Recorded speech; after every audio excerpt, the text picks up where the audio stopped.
कहते हैं कि संघर्ष प्रकृति का आमंत्रण है। जो स्वीकार करता है वही आगे बढ़ता है। तो एक स्पेशल कोटेशन के साथ हम लोग आज की क्लास हिस्ट्री की, जो एक हिस्ट्री की रोचक बातें हैं जो एग्जाम में पूछी जाती हैं बार बार, उनका अध्ययन कर लेते हैं। आइए हम लोग शुरू करते हैं हिस्ट्री की मजेदार एक छोटी सी क्लास। नमस्कार, अमृतुल क्लासेस में आप सभी का स्वागत। माँ सरस्वती को प्रणाम करते हुए हम लोग बढ़ते हैं अपनी क्लास पे। देखिए, मानव का उद्भव हुआ लिखा है। ऐसे ही छोटे छोटे पॉइंट के माध्यम से, ज्यादा लंबी क्लास नहीं रहेगी, छोटी छोटी बातें। मानव का उद्भव कब हुआ? मानव का उद्भव हुआ हिम युग में। मानव का उद्भव कब हुआ? हिम युग में। प्रथम मानव कपि जो खड़े होकर चलने लगे थे तथा जिन्हें प्रथम मानव प्रजाति माना जाता है, प्रथम मानव कपि जो खड़े होकर चलने लगे थे तथा जिन्हें प्रथम मानव प्रजाति माना जाता है, उसे कहते हैं ऑस्ट्रेलो ऑस्ट्रेलोपिथिकस। क्या कहते हैं? ऑस्ट्रेलोपिथिकस। आधुनिक मानव को होमोसेपियंस नाम किसने दिया? लीनियस ने। किसने? लीनियस ने। अब लीनियस का पूरा नाम कमेंट में आप जरूर बताइएगा। आधुनिक मानव को होमोसेपियंस नाम किसने दिया? लीनियस ने। भूमि का वर्तमान स्वरूप किस कल्प की देन है? तो बोलेंगे सर्वनूतन कल्प की। किसकी? सर्वनूतन कल्प। अगली स्लाइड। पृथ्वी पर सर्वप्रथम हिम युग अस्तित्व में आया कब? प्रतिनूतन काल में। हिम युग कब अस्तित्व में आया? प्रतिनूतन काल में। भारत में मानव की उपस्थिति के प्राचीनतम साक्ष्य कहाँ से मिले हैं? होरी, महाराष्ट्र से। मानव की उपस्थिति के सर्वाधिक प्राचीनतम साक्ष्य कहाँ से मिले हैं? बोरी, महाराष्ट्र से। वह स्थल जहाँ से प्राचीनतम अस्थायी जीवन के प्रमाण मिले हैं? मेहरगढ़। वह स्थल जहाँ से प्राचीनतम अस्थायी जीवन, अब अस्थायी जीवन अर्थात कृषि, क्या अस्थायी जीवन का अर्थ क्या हो जाएगा? कृषि।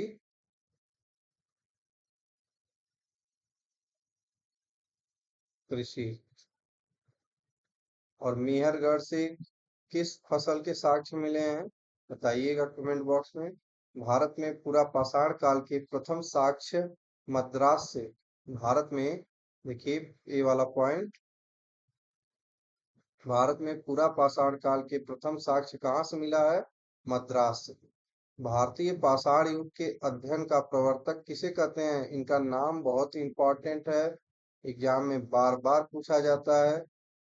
क्या? बार बार पूछते हैं इसे कि भारत में पाषाण युग के अध्ययन का प्रवर्तक रॉबर्ट ब्रूस फुट ने क्या खोजा था? इन्होंने कुल्हाड़ी को खोजा था। तो भारतीय पाषाण युग के अध्ययन का प्रवर्तक रॉबर्ट ब्रूस फुट को कहते हैं। होमोसेपियंस का उदय किस काल में हुआ? होमोसेपियंस का उदय किस काल में हुआ?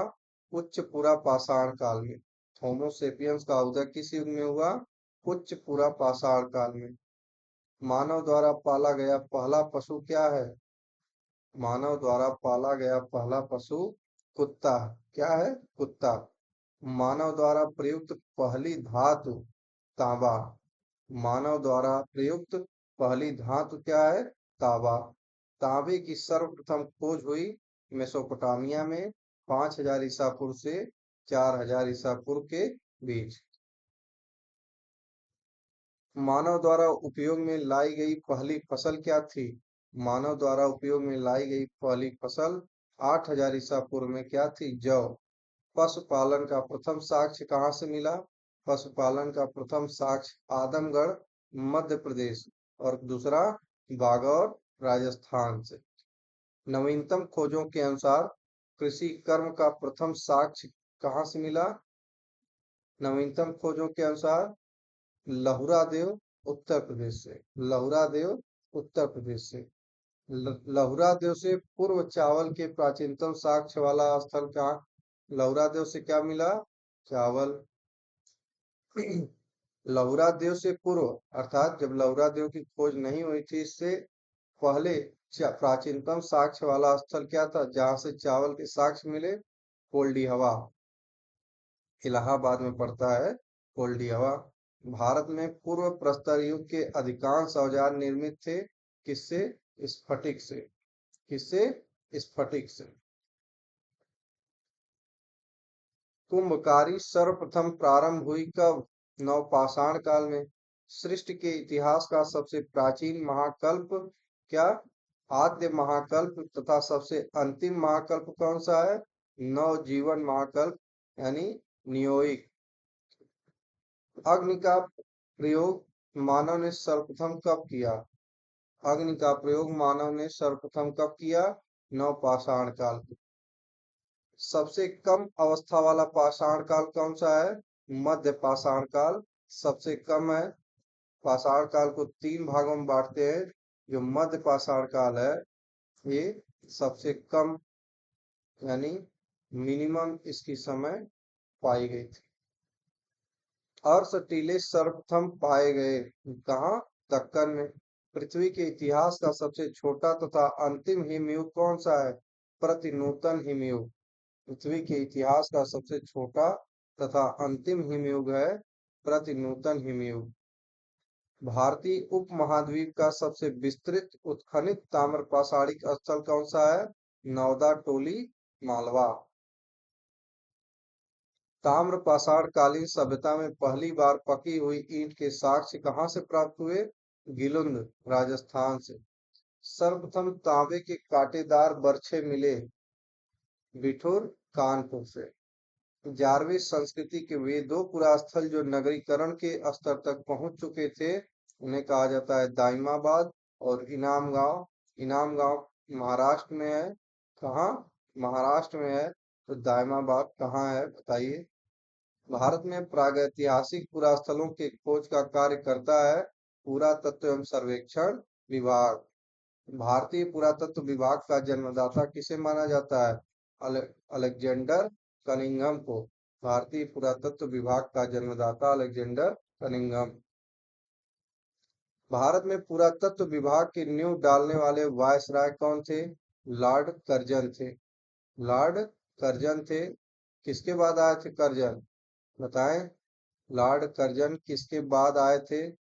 इनका समय क्या था? ताम्र पाषाण युगीन किलाबंदी बस्ती थी इनाम गांव। ताम्र पाषाण युगीन किलाबंदी बस्ती थी इनाम गांव। मध्य पाषाण काल में पहली बार गर्तवास के प्रमाण कहाँ से मिले? बुर्जहोम और गुफकराल। गुफकराल कहाँ है?